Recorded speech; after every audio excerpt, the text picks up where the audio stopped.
Hello to all our esteemed viewers. I am so excited you are here. It is always an honor to spend time with you. My heartfelt gratitude to each one of you. For our new viewers, a very warm welcome to our channel's community. I also want to take a moment and acknowledge you for taking time to listen to something that could truly help you live a better life. Let's dive into it, shall we? This is part 2 of the series of our videos on the topic of red flags in relationships.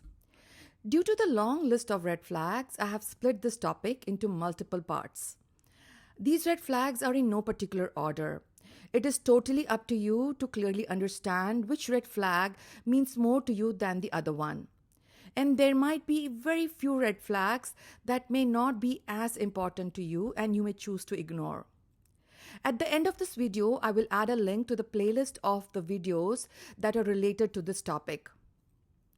What is a dating red flag? A red flag is a warning sign, a red blinking light that appears during the initial phases of a romantic relationship or during dates, and that could indicate a future problem, a miscommunication, a challenge, or something that can become catastrophic. These red flags, if you are able to identify them early on in a relationship, you can save yourself both from a heartbreak as well as literally from saving your life. These red flags, they reveal themselves in multiple ways. Sometimes physical, verbal, and also at times in non-communication styles. How important is it for you to recognize these and address them depends upon your style of what you're looking for in a relationship. Many red flags are very subtle signs. These are something that you need to be very observant about. And it is important to take note before a relationship goes too far. Many experts in psychology and many dating coaches recommend that one should be very, very careful of understanding what these red flags are and be able to identify them sooner than later. Early on in your relationship, before you make that decision to jump into that deep end of the pool. All the red flags in this part 2, they apply to both men and women. There are few red flags that will be applicable more to a specific gender, and I will say that before I talk about that red flag. For narrative purposes, I am going to use male as an example. Red flag number 1. Mr. Too Good to be True. Picture this. You meet a guy who looks like he was handcrafted by the gods of perfection.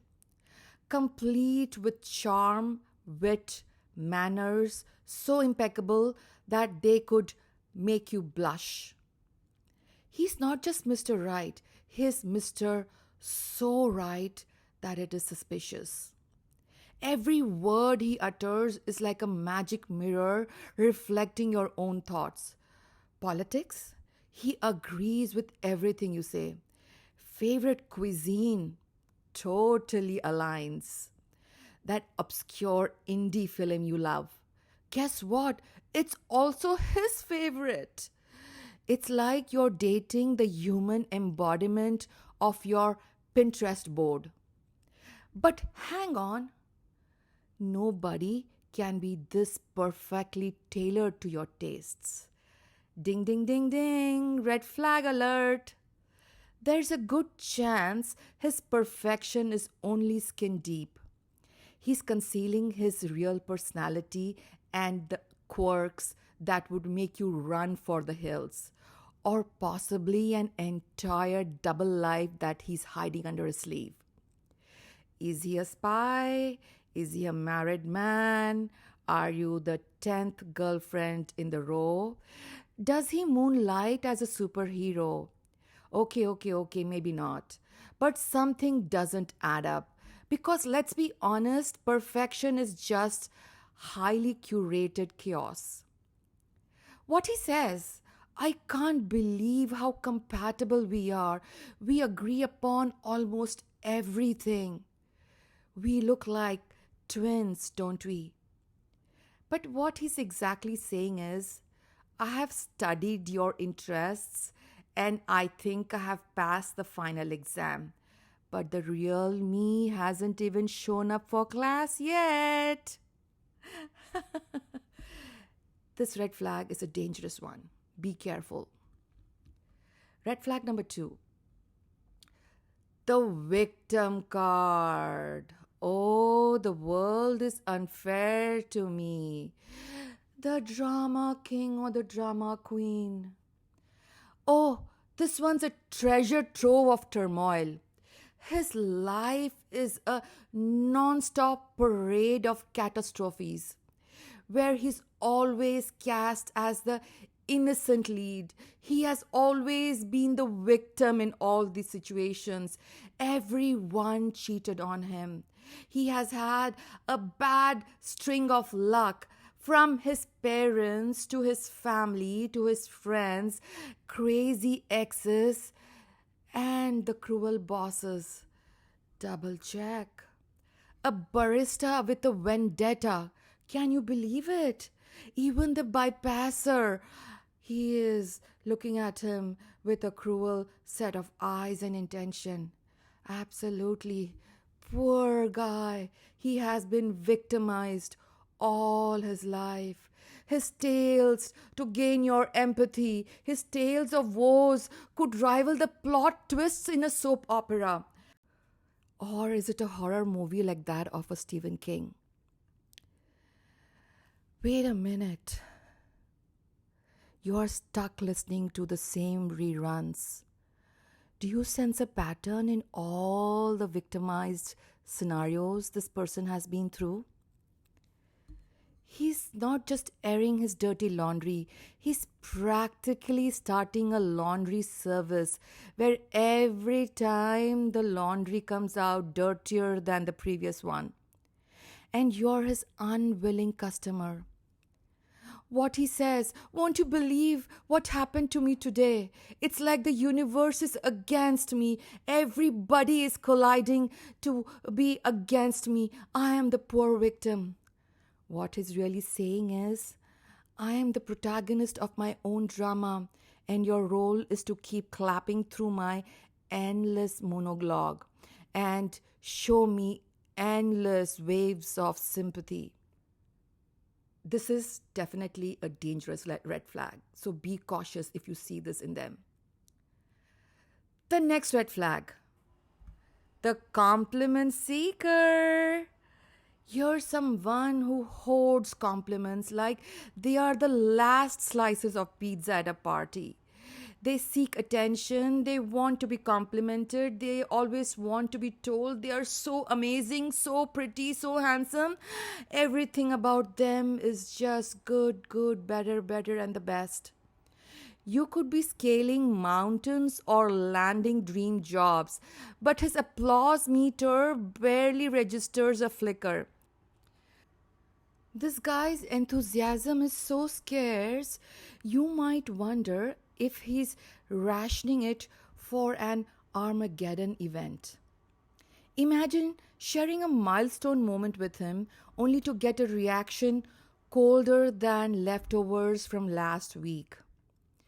What he says, cool, anyways, are we ordering it tonight? What he's really saying is, your achievements are background noise to my hunger pangs. Such people are not very nice to be around. Just a caution. Number 4 red flag, Mr. Captain Vague. Aha. Captain Vague, the man who treats plans like they are part of a top secret mission.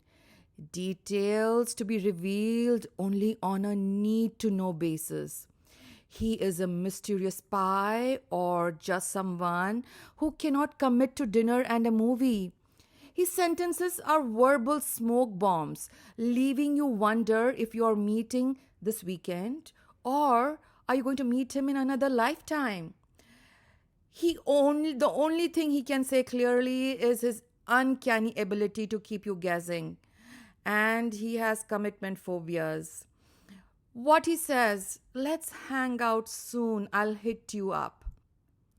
What he's really telling you is, I'm keeping my options open and you are one of them. Don't wait up for me. Be careful about this one, okay? Number 5 red flag, the mansplainer alert. And you have the equivalent womansplainer alert too. The mansplainer. This guy who thinks he's the unofficial professor of literally everything. He knows everything about everything, including your job. He is the kind of a person who would explain the concept of an umbrella while you're standing in a torrential downpour with one hand protecting your head. His expertise knows no limits, from astrophysics to brewing the perfect cup of coffee. And oh, he'll definitely let you know how you're doing everything incorrectly. You're always doing something that does not meet his expectations.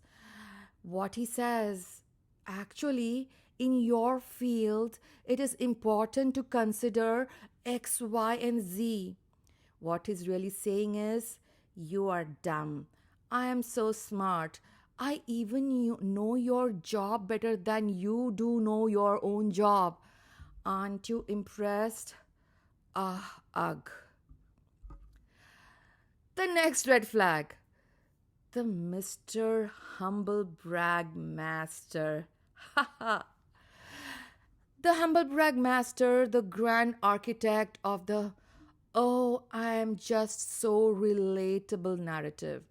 He will casually drop details like how he accidentally scored a 4.3 GPA while volunteering at the orphanages and while traveling to Peru to build 5 homes for the poor, and he was also trying to learn 5 new languages, like it was just a minor inconvenience for him during that time. His tales of modesty are wrapped in shiny layers of self congratulation, self appreciation, self "I am too good to be true," leaving you unsure whether to admire him or to roll your eyes into the next dimension. What he says, "Ugh, I hate how I always get promoted so quickly. It's so hard being the youngest vice president at my company." What he's trying to say is, "I'm fishing for applause. Please clap. If you are going to be in a relationship with me, you will end up being my cheerleader for life." The next red flag, the unavailable overachiever. This one, he's juggling more commitments than a circus performer. And you are one of the plates that keeps wobbling recklessly on the edge. He's always swamped and he's always busy. He's swamped with work, side hustles, weekend marathons, and what sounds suspiciously like competitive knitting. When he does manage to squeeze in some time for you into his spreadsheet of life, you've met with a distracted version of him that's about as present as a ghost at a party. What he says, "I'm just so busy lately, but I really want to see you. I miss you." What he's really saying is, "Honey, you're on the waiting list and I'm overbooked with my other commitments. You manage your expectations, all right?" The next red flag, the mirror enthusiast. I, me, myself. Let me introduce you to Mr. Me, a virtue of vanity and a Picasso of self promotion. His gallery, his Instagram feed, teeming with selfies that could rival the Met Museum. And the collection there is sheer volume. Conversations with him are less about dialogue and more about the front row seat to his never ending TED talk of why I am so amazing. What he says, enough about your day, let's get back to how I crushed mine. What he is really saying is, your anecdotes are just commercial breaks in my prime time show. Such people are not very nice to be around. They do not understand the concept of relationship very well because they are too engrossed in themselves and they cannot see anything beyond themselves. The next red flag, the Houdini of commitment.